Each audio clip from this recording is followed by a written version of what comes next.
Salam, Bakı şəhəri Xətai rayonu 24 saylı məktəbin fizika müəllimi Bağırova Aynurə. Bilirsiniz ki, fizika təbiət haqqında elmlərdən biridir. Fizika təbiətdə baş verən hadisələri, onların baş vermə səbəblərini araşdırır, öyrənir. Fizikada təbiət hadisələri mexaniki, istilik, elektrik, maqnit, işıq, səs hadisələri kimi qruplaşdırılır. Məsələn, avtomobilin yolda hərəkəti mexaniki, suyun qaynaması istilik, elektrik ütüsünün qızması elektrik, mobil telefonların işləməsi maqnit, bülbülün oxuması isə səs hadisələrinə misaldır. Biz sizə təqdim etdiyimiz dərslərdə bu hadisələrin demək olar ki, hər birinə toxunmuşuq. Bugünkü dərsdə isə mən sizə məhz işıq hadisələrindən danışacağam. Beləliklə, bugünkü dərsimiz işıq hadisələri, işıq mənbələri. Aydın, günəşli gündə hamımızın müşahidə edə bildiyimiz hadisələr var. Məsələn, küçədə bütün cisimlərin kölgəsi, həmçinin öz kölgəmiz yaranır. Sahildəki cisim su səthində əks olunur. Suya batırılan cismin sınması müşahidə olunur. Çəmənlikdəki çiçəklərin müxtəlif rəng çalarları olur. Mavi səmada göy qurşağı yaranır. Bunlar hamısı işıq hadisələridir. İşıq elektromaqnit dalğalarının bir növüdür. İşıq insan həyatında çox mühüm rol oynayır.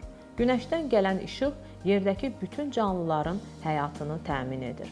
İnsan ətraf aləm haqqında məlumatların təqribən 90%-ni işıq vasitəsilə qavrayır. İşıq hadisələri mürəkkəb və rəngarəngdir.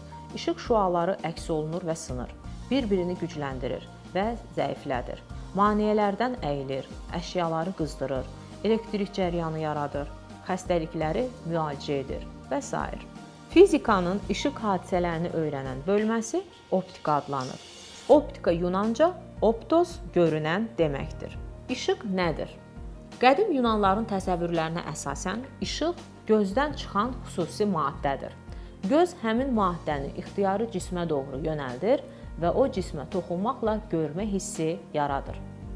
Belə olan halda nə üçün insan gecə heç nə görmür? Uzun illər bu suala cavab vermək mümkün olmamışdır. Yalnız 17-ci əsrdə İsaac Newton belə bir fərziyyəni irəli sürür. İşıq işıqlanan cisimlərin şüalandırdığı zərrəciklər, korpuskullar selidir. Korpuskulyar təsəvvürlərə əsasən cisimlərdən şüalanan zərrəciklər gözə düşdükdə görmə hissi yaranır. Lakin bu təsəvvürlər işığın bəzi xassələrini izah edə bilmədi. Bu barədə isə siz yuxarı siniflərdə ətraflı öyrənəcəksiniz. Gündəlik müşahidələr göstərir ki, üzərinə işıq düşən cisimlər qızır. Bunun səbəbi işığın enerji daşımasıdır. İstilik vermənin bir növü də şüalanmadır. İşıq görünən şüalanmadır. Göz yalnız o cisimləri görür ki, həmin cisimlər özündən işıq buraxır və yaxud üzərinə düşən şüaları əks etdirir. İndi isə işıq mənbələrindən danışaq. İşıq şüalandıran cisimlər işıq mənbələri adlanır. İşıq mənbələri təbii və süni olur. Özündən işıq verən təbii işıq mənbələrinə ən yaxşı nümunə kimi günəş və ulduzları, ildırım, qütb parıltısı, işıq saçan müxtəlif böcək və bitkiləri göstərmək olar. Günəş nəhəng təbii enerji mənbəyidir. Hesablamalar göstərir ki, İşıq vasitəsilə günəşdən 1 saniyədə yerə daşınan enerjinin miqdarı 40 milyon ton daş kömür yandıqda ayrılan enerjiyə bərabərdir. Günəş səthində temperatur 6000 dərəcə Selsiyə yaxındır. Digər ulduzların səthində isə temperatur 3000 ilə 30000 dərəcə Selsiyə intervalındadır. Elə ulduzlar da vardır ki, onların səthlərində temperatur 150.000 dərəcə Selsiyə çatır. Süni işıq mənbələri. İnsan süni işıq mənbələrindən 10.000 il əvvəl od əldə etdikdən sonra istifadə etməyə başlanmışdır. Tonqal, məşəl, yanan şam, elektrik lampaları, elektrik qövsü və s. süni işıq mənbələrindəndir. Süni şüalanmanın əsasında duran proseslərdən asılı olaraq işıq mənbələri isti və soyuq mənbələrə ayrılır. Közərmə elektrik lampası, elektrik qövsü və s. istilik işıq mənbələrinə aiddir. İşıq saçan balıqlar, böcəklər, müxtəlif bitkilər soyuq işıq mənbələridir.